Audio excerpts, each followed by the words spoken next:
Dragons come in all shapes and colors, and species too. You can have your standard mountain dragon that most people think of, the western dragon, which is four-legged and has two wings and is known to be fire-breathing and maiden-eating. You can have the feathered dragons, you can have Arctic dragons, or you could have dragons of other worlds. You can have Chinese dragons, Japanese dragons, and amphipteryx, which are basically feathered serpents, just to name a few. I'm not going to go all into detail, but using a little model magic, you can create your own dragons. Which is basically where the feathered or furred ones come in. Most people don't typically think of dragons being especially cute and cuddly. So to begin, you're going to want to select some model magic and find a comfortable place to sit. And since this doesn't get all over the place like regular clay is, you can just have a fun time wherever you are. Probably not a good idea to take it to school though. Anyway, I figured I'd start with a feathered dragon, and I'll cover other species later. Probably won't get into anything like an oriental dragon or whatnot, but just other species I've created. And so let's begin. Now, since you're going to have this lump of model magic, you're going to have to obviously buy some from the store and create whatever color you wish. I'm doing kind of a dark blue. It was originally going to be indigo, but things don't always work out. Now you're going to want to work with it so it's soft and somewhat squishy. And you're also going to want to make sure that it doesn't dry out. This stuff can get pretty hard. And once it dries out to a certain point, you can't exactly revive it. So to begin, you're going to want to have it in a sphere, and you just kind of pull at it a little bit until you kind of figured out about how big you want the head to be. Now keep in mind, you can mix up more later, but it's generally a good idea to have an idea of how big your dragon is going to be before you begin. Now obviously you're going to have to knead it and play with it a little bit before it's ready to sculpt, but I've already done that, so I don't have to show that. Now you're going to want to pull out your head a little bit like this, and it'll kind of look just like a lump at this point. But you can also start shaping, pull out the snout a little bit. And then you can figure out where the ears are going to go if you put ears on it.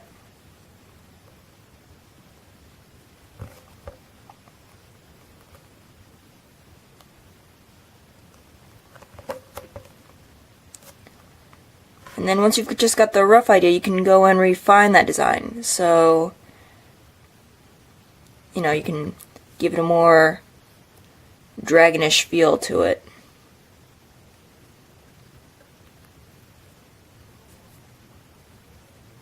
You can also erase any stress lines that appear.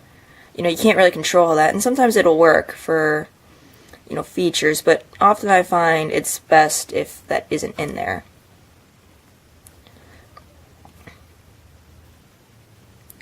Now, just a heads up, this video is going to take several days because in between phases you are going to want to leave some time for it to dry.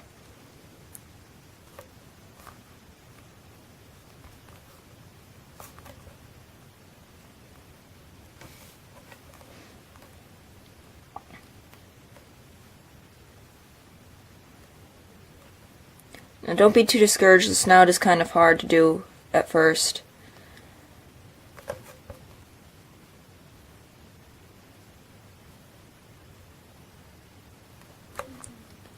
And then you can just pull out the ears a bit more.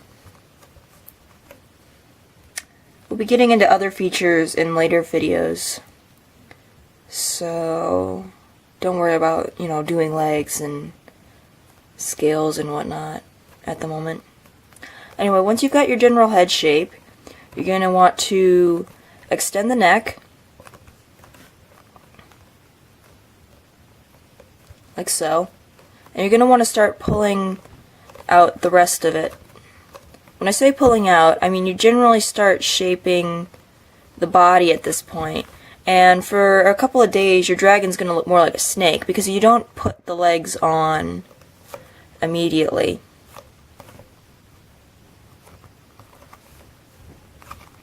You can kind of squeeze the Model Magic to extend the dragon a little further, but you're going to want to make sure you continue to shape it as you do so.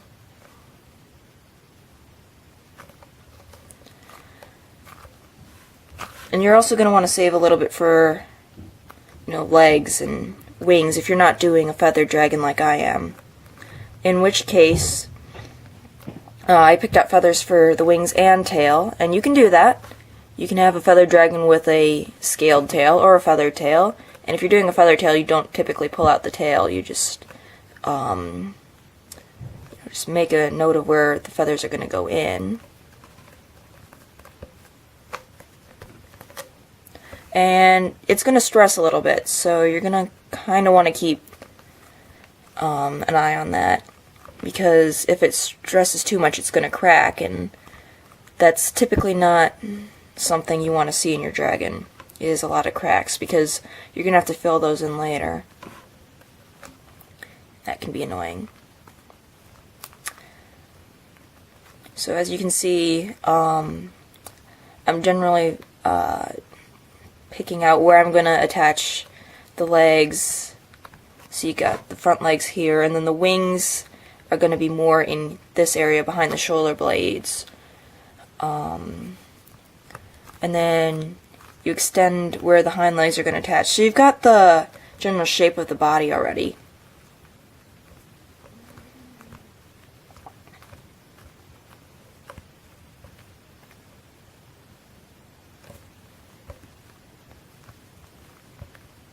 Then once you're ready to take it off, if you're doing a tail dragon, you would pull it out like this, and of course I've already removed most of it so the tail doesn't turn out, long and thin, which is actually pretty good for a normal dragon, but since we're doing a feathered one, we just kind of want to pull it off and leave a rounded rump.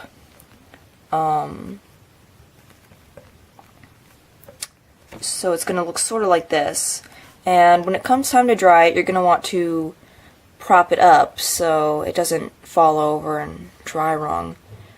What I'm doing now is I'm kind of smoothing out the features. I'm going over the general body shape and smoothing it out, and making sure it isn't like there aren't dips and turns where there shouldn't be. It looks kind of skinny at the moment, compared to, say, head size and whatnot, but that's a little typical at this point. The neck's definitely one of those places you're going to have to prop up.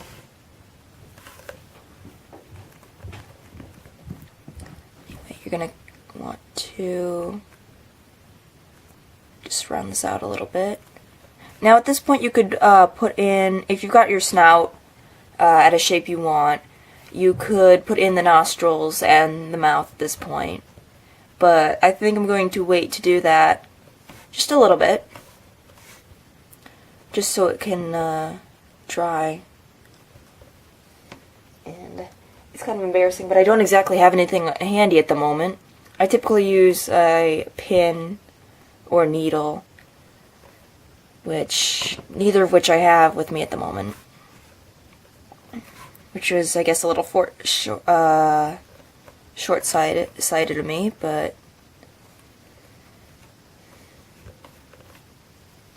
we'll make mistakes. Now, it's gonna try to deform a little bit and become flat on the bottom because of the way it's sitting. That you can work with that if that happens, but you can also kind of just smooth the edges out a little bit to give it that rounder shape. I've noticed sometimes I've been working and the legs or the body have appeared a little bit blocky, actually. It's one thing to, be working in 2D and quite another to be working in 3D.